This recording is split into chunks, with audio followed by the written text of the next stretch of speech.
Hi, I'm John, and welcome to another episode of N-Scale Friday.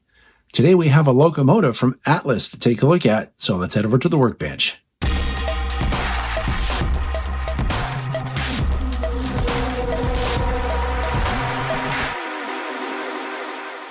right, so here's what we're looking at today.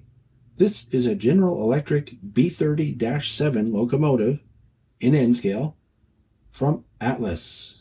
Looking at the Atlas website, they offer these in a few different variations.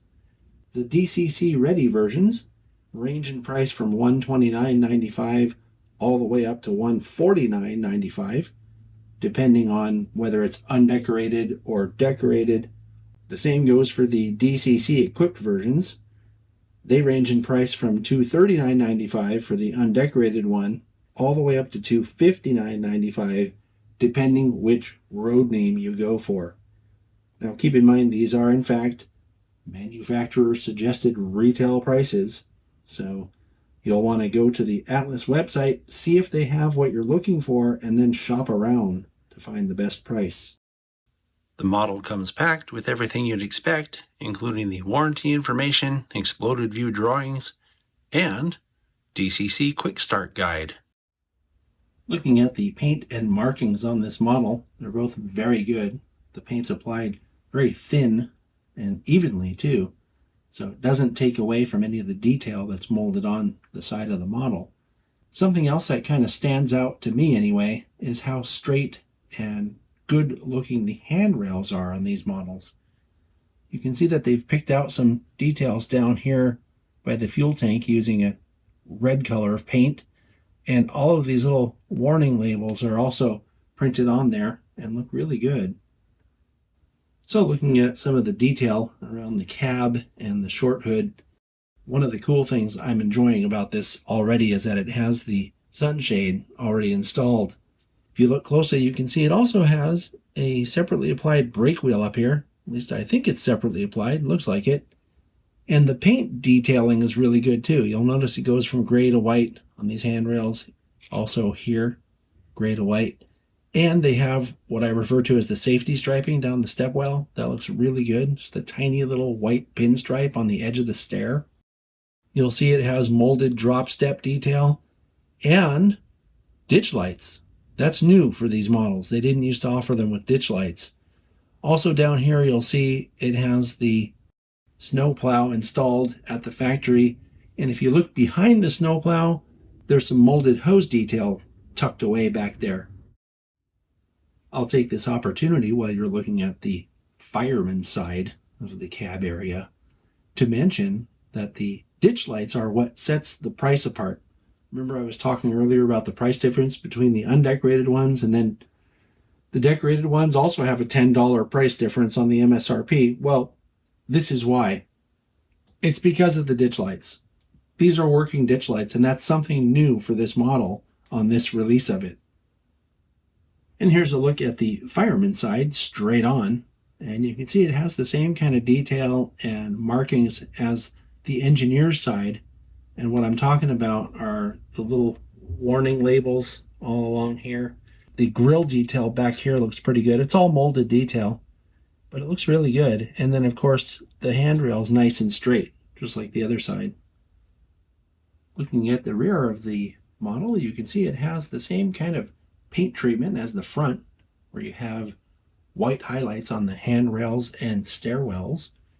Also, it has the molded drop step, just like in the front, and the molded air hose detail, just like in the front.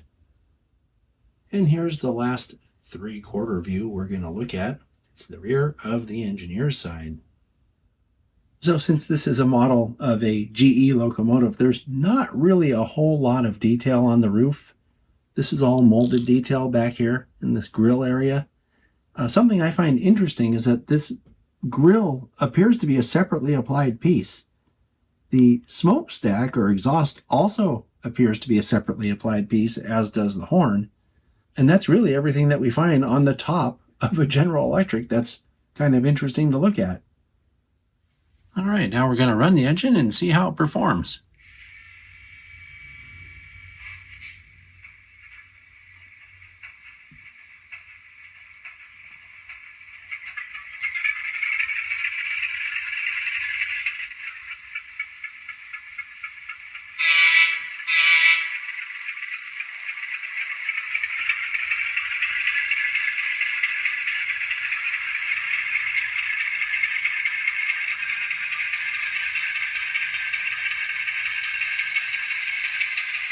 actually really loud.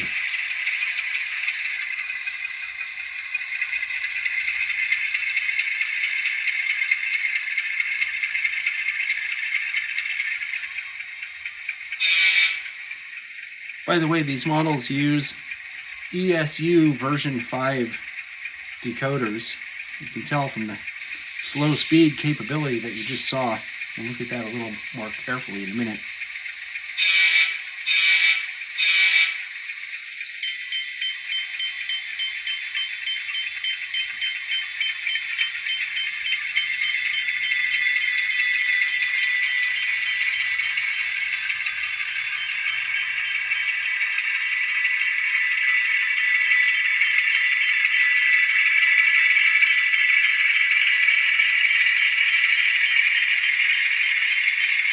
Did I mention it's loud?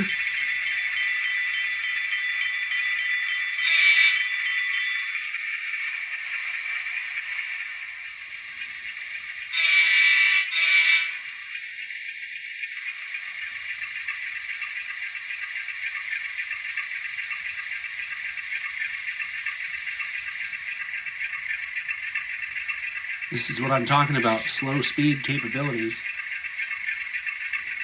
I have the throttle set to 2 right now. I'd try to go to 1, but I don't know if my thumb will allow me to go that slow. Let me see. Oh, there it is, 1. When's the last time you saw an N-scale model go this slow without stalling out? This is crazy.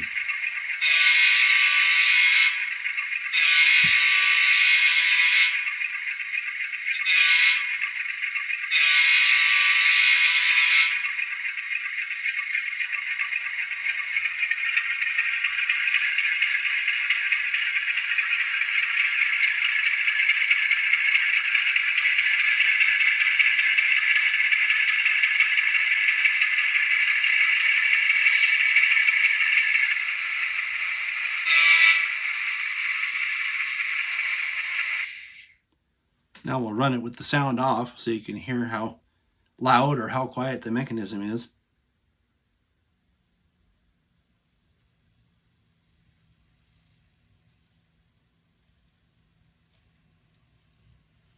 The sound from the motor is almost indetectable in person.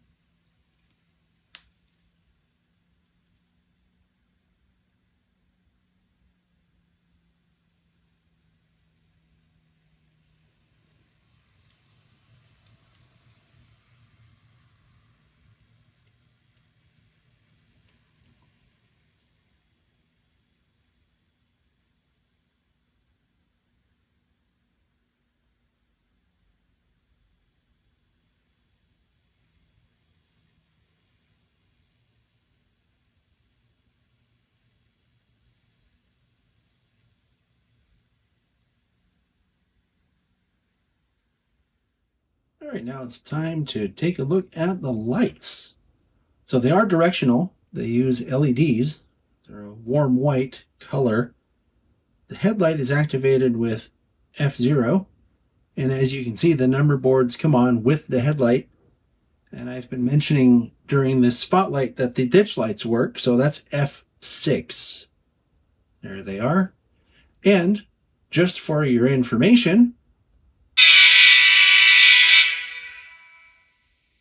they do flash alternately when you blow the horn. When you reverse direction, the rear headlight comes on. I can't say enough about how impressed I am with the slow speed performance of this model. It crawls better than a lot of larger scale models that I've seen. So the mechanism is just outstanding. And of course, it's Southern Pacific, and I like the SP, so what's not to like about that? The other thing is it had a really good volume and pretty good tone on the sound aspect, which is something to say for a model so small. It sounded as good or even better than some of the HO scale models that I've had come across my bench in the recent past. So great job, Atlas. See you next time.